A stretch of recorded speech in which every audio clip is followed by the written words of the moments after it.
بسم اللہ الرحمن الرحیم، السلام علیکم، ویلکم ٹو مائی چینل۔ امید کرتی ہوں کہ آج کا ٹاپک جو ہے وہ میری یوٹیوب فیملی کو پسند آئے گا، اور اللہ تعالیٰ سے دعا بھی ہے کہ میری یوٹیوب فیملی جو ہے وہ باخیریت ہو، عافیت ہو، اپنے گھر میں خوش ہو، آباد رہے۔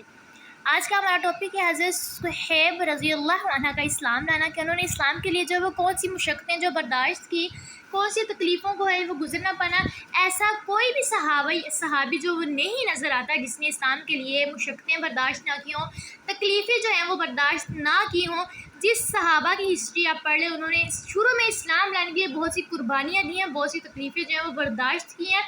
اسلام کی خاطر۔ کہتے ہیں کہ اگر کوئی انمول چیز آپ نے لینی ہو نا تو اس کے لیے برداشت کرنا جو بہت مشکل کام ہے، تو صحابہ نے تکلیفیں برداشت کر کے کیا خریدا؟ جنت، اللہ کی رضا، اللہ ان سے راضی ہے، یہ سب کچھ صحابہ نے خریدا۔ اور جنت جو ہے وہ عام معمولی سی چیز نہیں ہے کہ ایسے ہی مل جائے گی، اس کے لیے بہت کچھ جو ہے وہ داؤ پر لگانا پڑتا ہے، اپنے آپ کو اسلام کے لیے مٹانا پڑتا ہے، اسلام کے لیے ہی جینا پڑتا ہے، اور اسلام کی خاطر ہی ہمیں مرنا پڑتا ہے۔ تو آج کا جو ٹاپک ہے وہ نہایت ہی دلچسپ خوبصورت ہے، میری یوٹیوب فیملی کو بہت ہی پسند آئے گا، اس کو اینڈ تک لازمی دیکھیے گا، جڑے رہیے ہماری اس ویڈیو کے ساتھ، اور دوستوں میں بھی اس کو جو ہے وہ لازمی شیئر کریں۔ آئیے اب چلتے ہیں اپنی ٹاپک کی طرف۔ حضرت صہیب رضی اللہ عنہ بھی حضرت عمار رضی اللہ عنہ کے ساتھ مسلمان ہوئے، یعنی کہ حضرت عمار رضی اللہ عنہ جس وقت مسلمان ہوئے اسی وقت جو ہے وہ حضرت صہیب رضی اللہ عنہ کا جو ہے وہ بھی اسلام لائے۔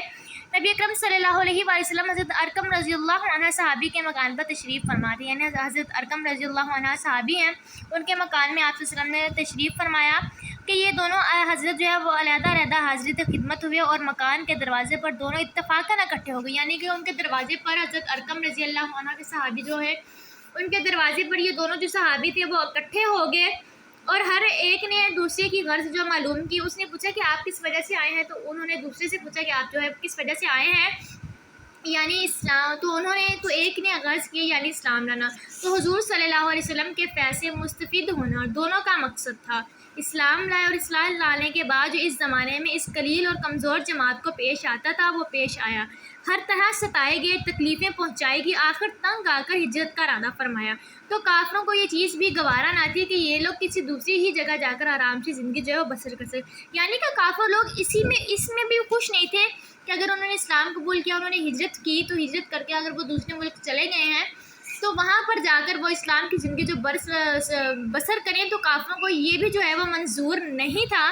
اس لیے جس کسی کی ہجرت کا حال جو ہے وہ معلوم ہوتا کہ یہ شخص جو ہے وہ ہجرت کرنے والا ہے، اس کو پکڑنے کی جو وہ کوشش کرتے تھے کہ تکلیف سے نجات نہ پا سکے، چنانچہ ان کا بھی پیچھا کیا گیا، اور ایک جماعت ان کو پکڑنے کے لیے گئی، انہوں نے اپنا ترکش جو ہے وہ سنبھالا جس میں تیر تھے، اور ان لوگوں سے کہا کہ دیکھو تمہیں معلوم ہے کہ میں تم سب سے زیادہ تیر انداز ہوں، اتنے ایک میں تیر میرے پاس ہیں، تم لوگ مجھ تک نہ آ سکو گے کہ جب تک ایک بھی تیر جو ہے میرے ترکش میں جو وہ نہ رہے گا تو میں اپنی تلوار سے مقابلہ کروں گا، یہاں تک کہ تلوار بھی میرے ہاتھ میں نہ رہے، اس کے بعد جو تم سے ہو سکے، اس لیے اگر تم چاہو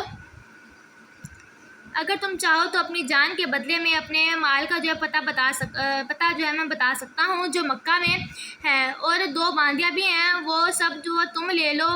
وہ لوگ جو ہے وہ اس پر راضی ہو گئے جو جن لوگوں نے ان کا پیچھا کیا تھا، یعنی کہ اور اپنا مال دے کر جان چھڑائی۔ قرآن پاک میں انہی لوگوں کے بارے میں ارشاد ہے، یعنی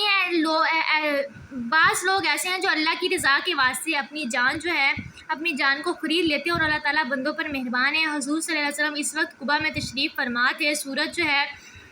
دیکھ کر شاید فرمایا کہ نفع کی تجارت کی۔ صہیب رضی اللہ عنہ کہتے ہیں کہ حضور صلی اللہ علیہ وسلم اس وقت کچھ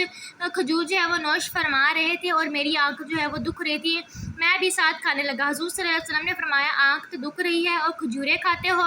میں نے عرض کیا کہ حضور اس آنکھ کی طرف سے کھا رہا ہوں جو تندرست ہے۔ حضور صلی اللہ علیہ وسلم یہ جواب جو وہ سن کر ہنس پڑے۔ حضرت صہیب رضی اللہ عنہ بڑے ہی خرچ کرنے والے تھے، حتیٰ کہ حضرت عمر رضی اللہ عنہ نے ان سے فرمایا کہ تم فضول خرچی کرتے ہو۔ انہوں نے عرض کیا کہ ناحق کہیں نہیں خرچ کرتا۔ حضرت عمر رضی اللہ عنہ کا جب وصال ہوا ہونے لگا تو انہی کو جنازے کی نماز جو ہے پڑھانے کی وصیت فرمائی تھی۔ حضرت عمر نے امید کرتی ہوں کہ آج کا جو ہمارا ٹاپک ہے وہ آپ کو بہت ہی پسند آئے گا، یعنی کہ پسند آیا ہوگا، اور مزید ہماری ایسی اور ویڈیو سننے کے لیے ہمارے چینل کو سبسکرائب کریں اور ساتھ ہی بیل آئیکن کے بٹن کو بھی دبا دیں تاکہ ہر آنے والی جو نئی ویڈیو وہ آپ تک جلد پہنچ سکے۔ اب انشاءاللہ ملتے ہیں اگلی ویڈیو کے ساتھ، تب تک کے لیے اللہ حافظ، آپ اپنا خیال کر رکھیے گا، اور میرے یوٹیوب فیملی سے درخواست ہے کہ اپنے گھر والوں کا لازمی خیال ہے کہ ان میں یہ ٹاپک جو ہے وہ پڑھ کر سنائیں، انہیں یہ جو مضمون جو ہے انہیں پڑھ کر سنائیں۔